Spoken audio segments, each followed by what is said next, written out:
What's up everyone, welcome back to the Tea House. Today I'll be serving up for you my personal top 10 nostalgic MMOs and what made them so great. Just a quick note, when making this list I generally try to pick out 3 MMOs with features that made them stand out from the rest of the crowd. They are also in no particular order because I couldn't possibly choose between them, and also I generally try to focus on each game's positives rather than the negatives. Let's get stuck straight in.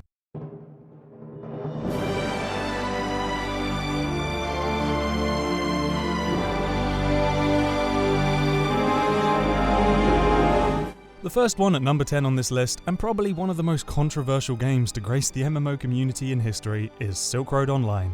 Released in 2005, it's simultaneously loved and hated by its players. Despite Silkroad being up there with the kings of difficult-to-grind MMOs like EverQuest 1 and a freemium shop that would make EA executives giggle with glee, Silkroad had a number of unique takes on the MMO genre that gave a breath of fresh air to the MMO community.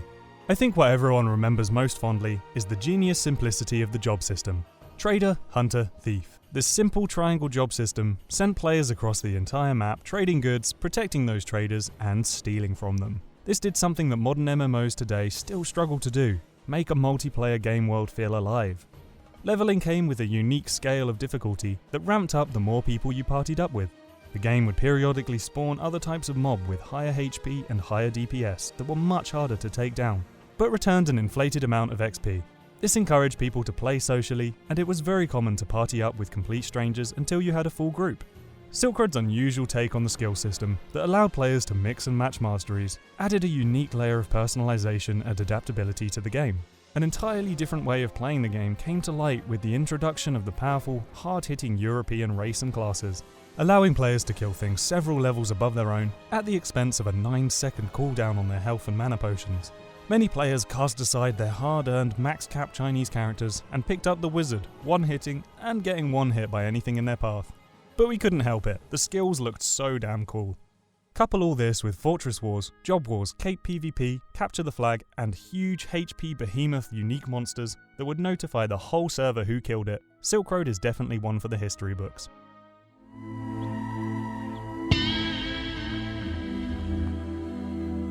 At number 9, we have Cabal Online.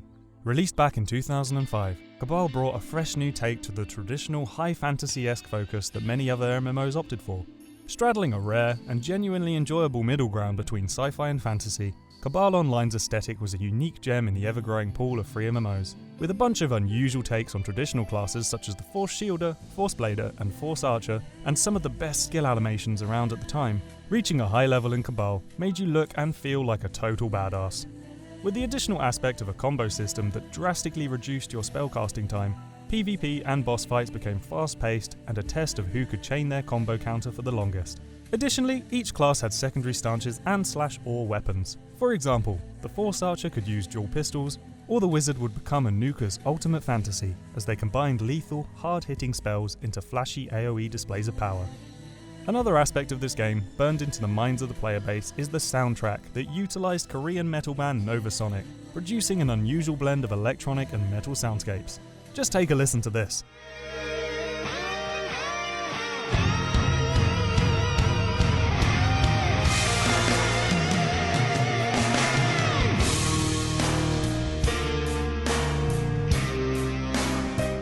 That was bloody epic if I do say so myself.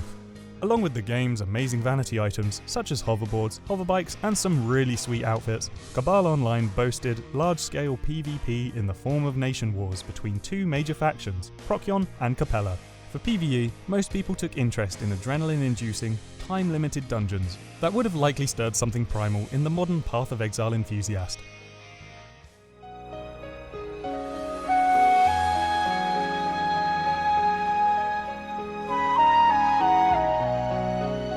2005 is shaping up to be one of the best years in MMO history, because next up, Perfect World makes its grand entrance into the list at number 8.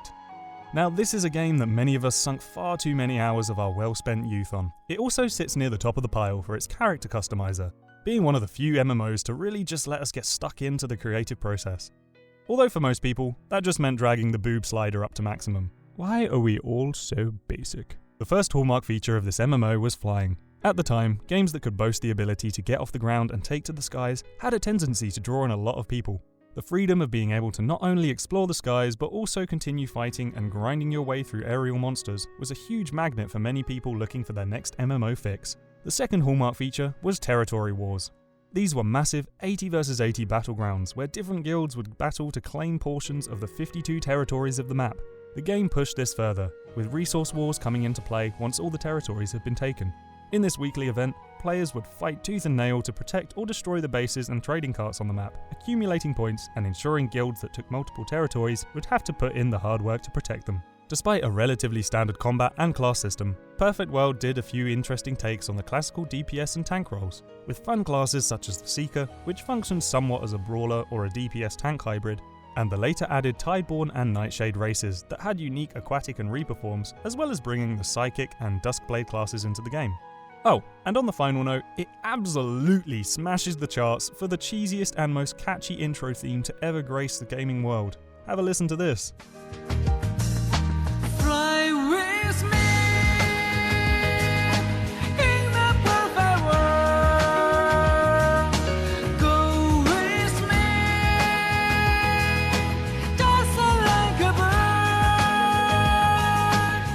It's so cheesy, but even I got goosebumps.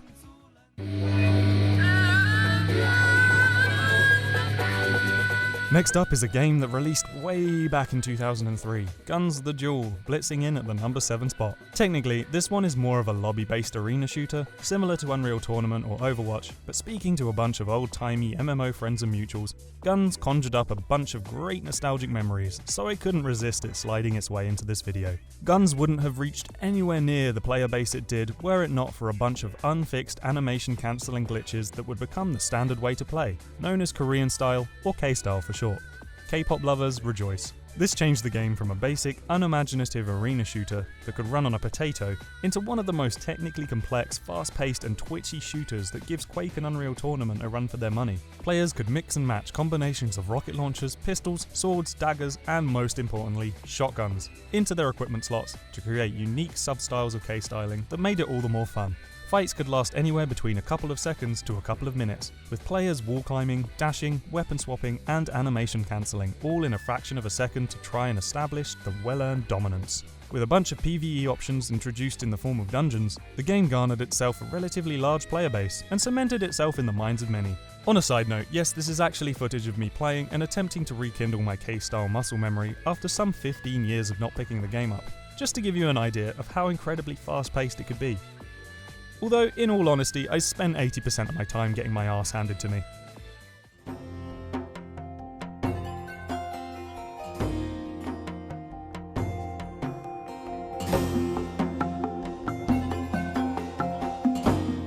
Bringing it forward out of the noughties and into the 2010 era, we have Tera at number 6.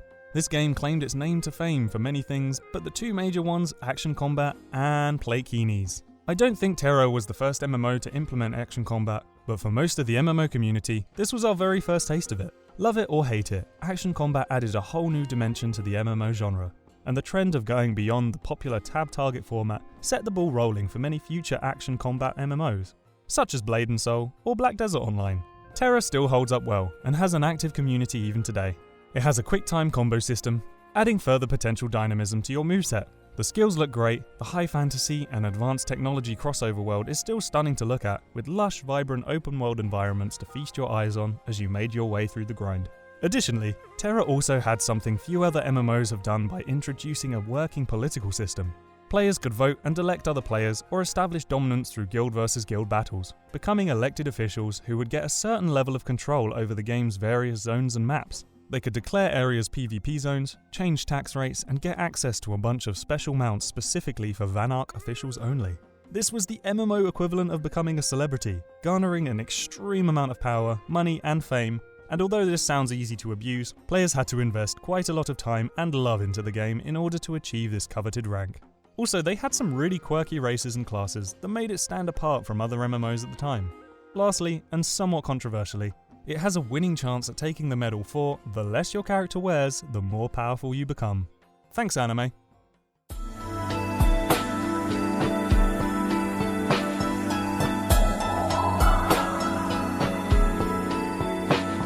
Coming in for a landing at number 5, we have Flyff for Fun, or Flyff for short. Zooming into the world back in December 2005, Flyff represents a niche of anime-style MMOs. Opting for a cutesy, happy-go-lucky aesthetic, Flyff possessed a jolly atmosphere and is one of those MMOs that could just about run on any computer you could throw at it. Come level 20, players could hop on their brooms and hoverboards and take to the skies, and allow us to explore the once mysterious floating islands and fight a variety of aerial monsters. Although the game was tab target, the skill animations were fast and punchy, making even the unusually slow-paced wizard from other games feel like they were on an extreme sugar overdose. With a bunch of quirky classes and subclasses, such as the Acrobat, Jester, Ringmaster and Sidekeeper, there was something for everyone to get stuck into and grind their way to the level cap. Another genuinely intuitive feature of the game was its guild system that introduced unique options such as having a salary system for your guildies, guild banking, as well as guild sieges. It really aced the community aspect of the MMO genre for those that wanted to get involved with it. Flyff also has its place in MMO history with one of the most unexpected and hilarious outcomes to the ever-famous Clockwork invasions. The Clockworks were giant metal monstrosities with over 62 million HP that players would band together to take down. However, on occasion, players found a way to lure these bosses straight into the central city, where they went on a complete massacre, killing everything in sight until the server had to be reset. I actually managed to find video footage of this hiccup, which you can find in the description.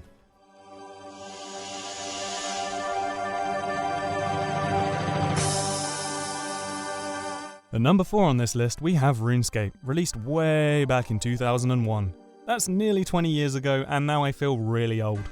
Originally, I wasn't going to include this on the list since it felt way too cliché, but I foresaw the entire MMO community raining digital hell on me if I didn't. So here it is in all its old school glory. Although I did lose my account, sorry. One of the things that made RuneScape so great back in the day was that almost everyone could run it on their parents' Potato, HP or Dell laptop without spending a penny on purchases, making it one of the most popular PC games of its time. On top of that, RuneScape's simplistic philosophy of, here's a massive list of life skills, go do what the hell you damn well want, gave us the experience of playing a game with no particular direction. This was somewhat unusual in a time when linearity dominated the gaming market. RuneScape was such an enormous game with so much to do that anyone who managed to max out all the skills in the game would achieve a social rank of demigod among the entire child and teenage population. Thanks for setting the goal so damn high, Zezima. With a bunch of minigames like the ever-famous Drop Party and the never-ending PvP mania happening in the wilderness, anyone that actually managed to blaze their way through the free content of the game could buy themselves member status that expanded the game even further, and acted as a clout generator as sparkly-eyed tweens gawked at the members-only Orichalcum armor. Although obviously, the most important member feature was being able to jump over this fence. God, I really wanted to jump over that fence. Despite how outdated the official old-school version of RuneScape looks and feels, it still has an extremely loyal fanbase today, which goes to show that good gameplay will always outlast graphical brilliance.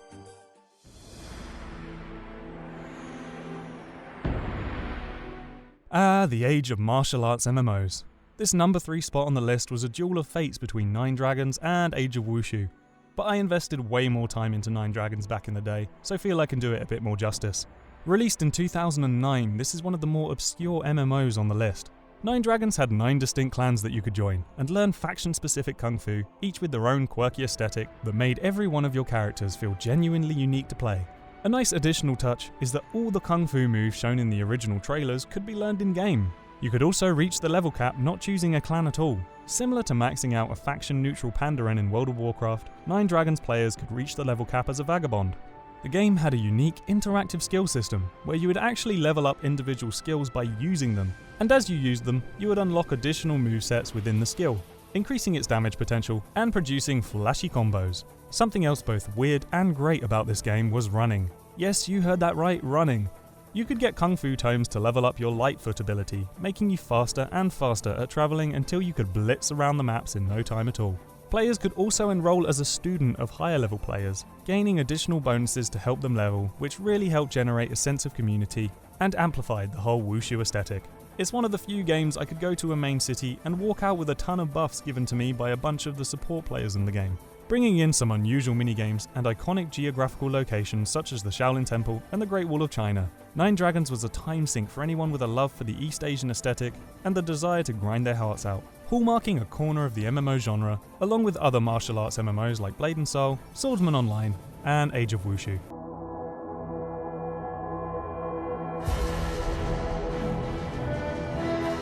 This one is here on the list at number 2 as a representative of the WoW clone era. Once upon a time, MMOs took the easier route of copying the success of WoW rather than trying to make something new. Although Allods looks and feels an awful lot like World of Warcraft, it's an unfair assessment to say it's a complete copy. The game brought enough refreshing content to the table that it was able to stand on its own and build a community for itself, especially in Russia. First off, the game had a handful of unique races and classes that really made it stand apart, particularly the Gibberlings, as you would have 3 characters you controlled as a unit, and the Arisen, that have one of the coolest racial aesthetics to grace not only MMOs but games in general. Without a doubt, the most important feature of Allods Online that really made it special was the Astral. This was an endgame feature that would let players adventure out into a visually stimulating and very dangerous astral realm that could only be navigated by a group of players on an astral ship. Similar to the far more recent Sea of Thieves, but in astral space, this endgame feature was where the best PvP and PvE happened, with players battling it out on their astral ships or delving further into the mystical realm through wormholes, encountering a variety of stronger astral demons in return for highly sought after equipment. Allods was also noted for having a genuinely enjoyable story, with some really deep and well written lore, along with a well composed soundtrack that made leveling and exploring the world a pleasant experience.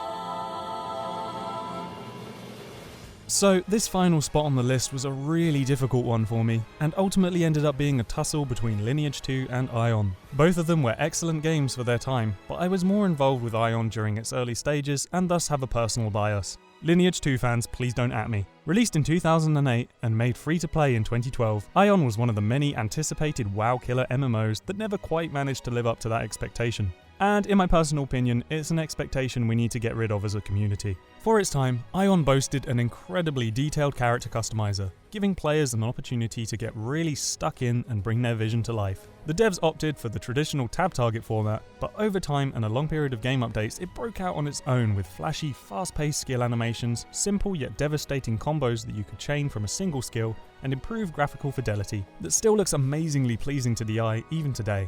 Along with unique PvPvE content where you battled it out against players and monsters at the same time in the Abyss, an utterly beautiful soundtrack and a number of classes and subclasses to choose from, Aion was a game you could really lose yourself in. On a personal note, the Songweaver is still one of my favourite takes on the classical bard class in gaming history, combining powerful combo sorcery with reliable healing and support skills that actually involve playing tunes on your instrument, and some flashy looking animations to boot. Now, before you all come to send me to the Shadowlands for not including your favourite childhood MMO, I've put together a list of honourable mentions that I know and love, but didn't quite make it into my top 10. Ragnarok, Age of Wushu, Forsaken World, Decaron, Mabinogi, Dofus, Heroes of New Earth, Neverwinter, Arklord, Rohan, Blood Feud, Tabula Rasa, Critica Online, Skyforge, MU Online, Rift, Revelation Online, Dungeon Fighters, and finally, don't laugh, Habbo Hotel. Yes, these games were clunky, yes they were grindy, but we loved them for all their flaws and all their pleasures. I hope you enjoyed this video. Don't forget to like and subscribe. I stream 2 to 3 times a week on Twitch, and I'm also on Twitter. Everyone have a lovely week, wash your hands, stay safe, peace.